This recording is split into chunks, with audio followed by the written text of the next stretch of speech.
सुमन ताईच्या मुलाशी लग्न करून आदिती ही त्यांची सून म्हणून घरी आली होती. पण मीरा त्यांची मुलगी सतत लग्न करूनही त्यांच्या घरी पडीक असायची.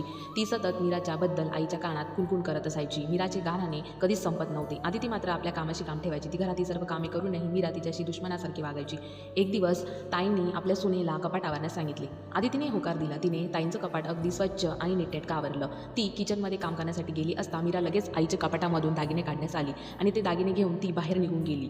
दुसऱ्या दिवशी जेव्हा ताई रूममध्ये आल्या तेव्हा कपाट उघडलं आणि दागिन्यांचा डबा त्यांना काही दिसेना, म्हणून त्या सुनबाईला आवाज देऊ लागल्या, सुनबाई सुनबाई इकडे ये.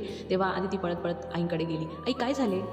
माझे दागिने कुठे? तू चोरलेस ना? तुला लाज नाही वाटत? नाही आई, मी तुमचे दागिने कशाला चोरू? असे आदिती सावरू सांगू लागली. पण त्या काही तिचा ऐकण्याच्या मनस्थितीत नव्हत्या. त्यात टाकाच तूर न लागू देता मीरा ही आगीमध्ये तेल ओतू लागली. पण सायंकाळी जेव्हा दीपक घरी आला तेव्हा आईचे दागिने पॉलिश केलेला डबा आईच्या हातात ठेवून तो म्हणाला, आई आवडले का गं तुला दागिने?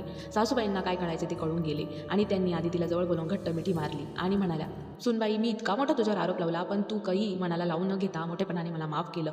तेव्हा मीराला आपली चूक लक्षात आली आणि ती किचनमध्ये असणाऱ्या आपल्या वहिनीकडे गेली आणि पाया पडून माफी मागू लागली. वहिनी मला माफ कर, मी चुकले गं. आज जर तू मला खरंच वेळेस समज दिली नसती तर आपल्या घरात किती मोठा. वहिनी खूप खूप धन्यवाद. तू आज मोठ्या बहिणीप्रमाणे मला वाचवले. आज जर मी दागिने तुझ्याकडे दिले नसते तर कदाचित घरातील इज्जतही गेली असती आणि दागिनेही गेले असते.